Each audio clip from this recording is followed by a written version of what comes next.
After the partitions of the Polish-Lithuanian Commonwealth in the late 18th century, Polish patriotic leaders had to work in conspiracy against the occupant powers. Multiple risings against Russia had failed, and the Poles knew that they needed a favorable geopolitical situation, especially Germany and Russia, to be at war, to regain independence and be back in the geopolitical game. That opportunity was forthcoming in the early 20th century, with the political tensions, military rivalry, and imperial competition, especially between the British Empire and the German Reich. As the rising military and economic power of Germany was altering the balance of power in Europe, the British elite, centered in Milner's group, embarked on a secret plan to create anti-German coalition. They established a triple entente with France and Russia that was grounded in France's drive to regain Alsace-Lorraine, lost in Franco-Prussian War, Russia's ambition to gain the Straits of Constantinople, and Britain's master plan to suppress the rising power of the German Reich. The armament companies pushed for war as that would bring them loads of business, whilst all companies wanted to dismantle the Ottoman Empire and open the region for large oil exploration. Lord Rothschild in London, whose family came from Germany and who provided finance for the growth of the German economic and political power, was against the anti-German coalition. The Rothschilds remembered the alliance of the City of London and Prussia in times of Napoleon Bonaparte and hoped the two could form a common front to counter the ambitions of Russia. Yet even the Rothschilds could not be ignorant of other factors at play. The French banks and bondholders who took over Berlin's job of serving Russia after 1887 had put too much money into Russia to risk the collapse of the currency and the valuation of their own investments.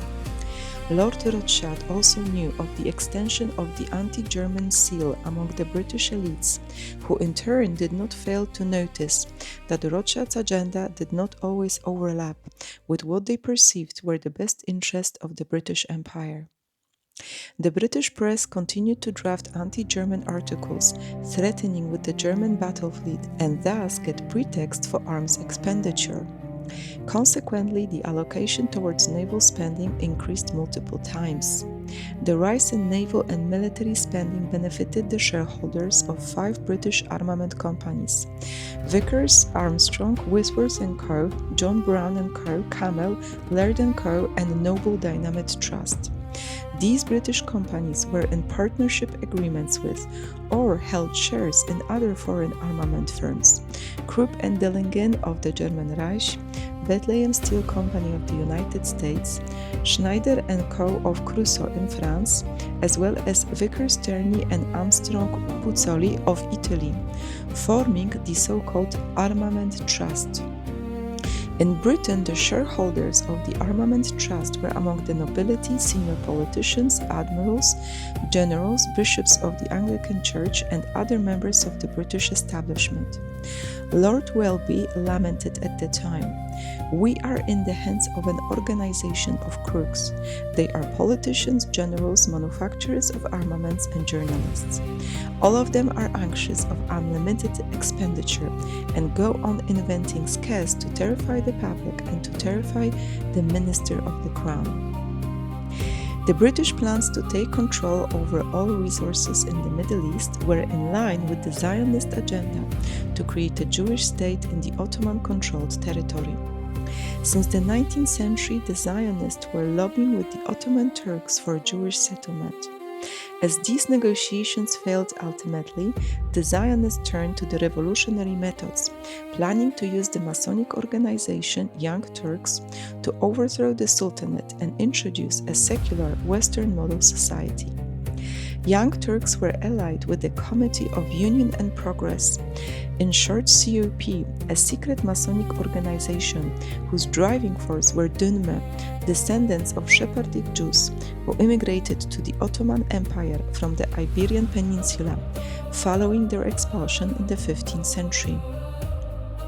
The Ottoman Empire was crumbling at the time.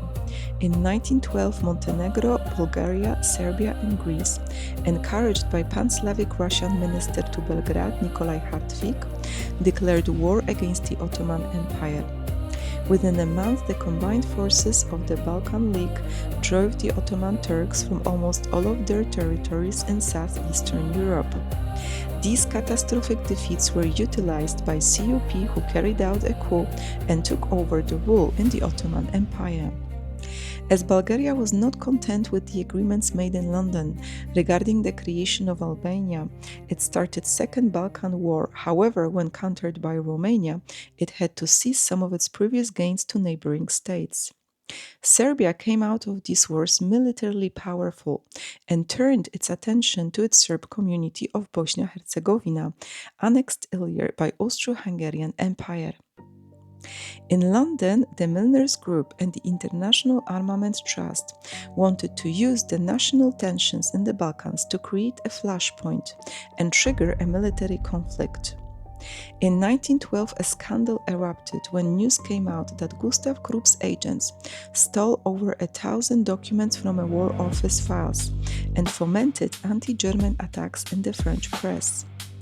In July 1940, with the rumors of the forthcoming war, Daily Mail spotted Gustav and Berta Krupp in Kiel on their way back from the City of London.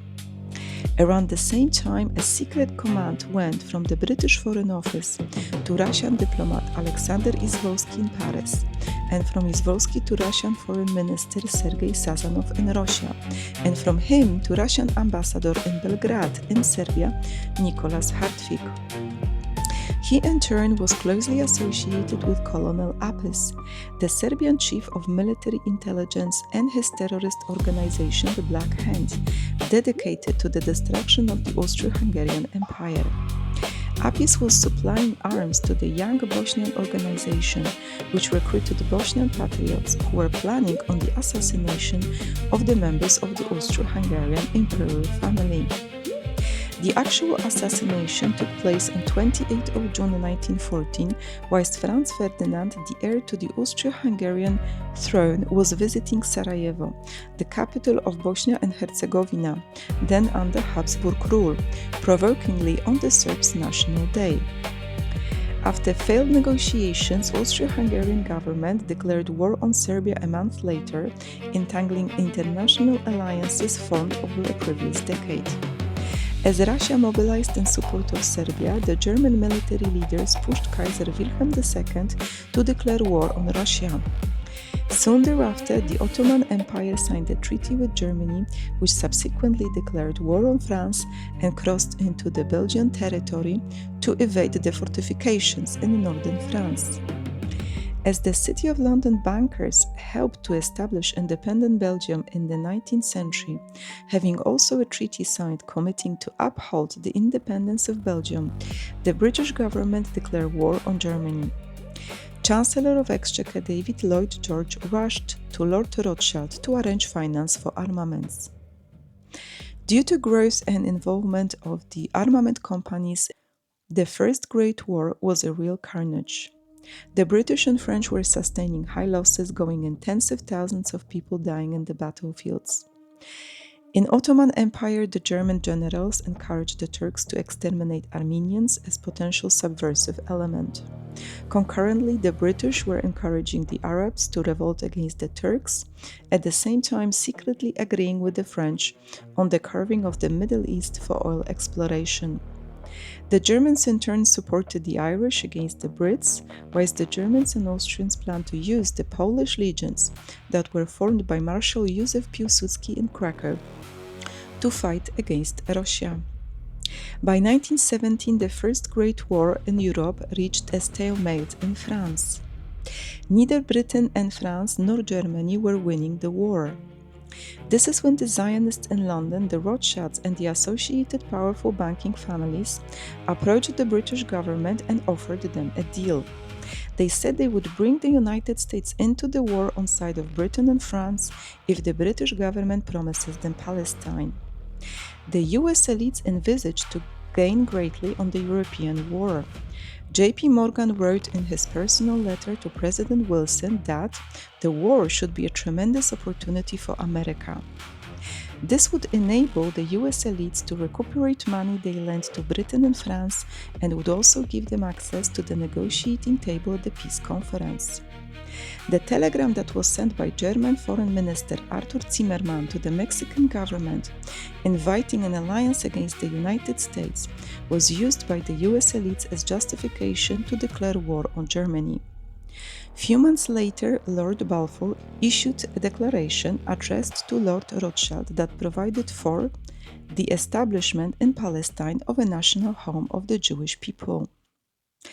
The Germans attempted to alleviate the situation by facilitating the return of Bolshevik revolutionaries to Russia in order to overthrow the Russian Tsar and sign a peace treaty, which would allow them to move German troops to the Western Front. The Bolshevik Revolution was in part arranged by the Western elites, including German Jewish financiers, who were involved in funding revolutionary activity in Russia since the 19th century. By planting pro-German agents in Russia, Germany managed to sign a peace treaty with Russia, whilst the Bolsheviks promised sovereignty to various national groups. That was a huge blow for the Triple Entente. The US elites needed to come with some counteroffer to the Central and Eastern European states, and that came in the form of President Wilson's 14 points, which included self-determination for various national groups, including Poland. Albeit the Germans had success on military front, their supply lines were under huge strain, and the American troops started to arrive to Europe.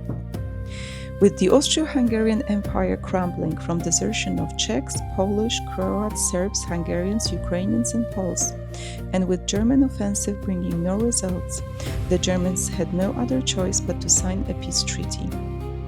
When the German ambassadors arrived at the Paris Peace Conference in Versailles, there was over 100 American bankers and leaders of Zionist movement, and this is when they realized they largely lost the war because of the Zionist agenda to recreate the state of Israel and Palestine.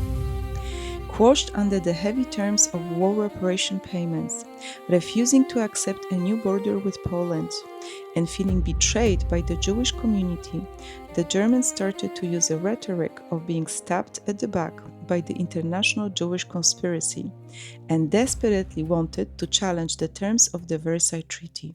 How the US corporate elites used the rising German anti-Semitism for their own agenda, how the Polish government tried to prevent German invasion on Europe? Well, that's for the next time. So stay tuned, leave your comments, and if you prefer history with actual walking, join me on my free walking tours in Krakow Old Town. Trust me, it's much more fun.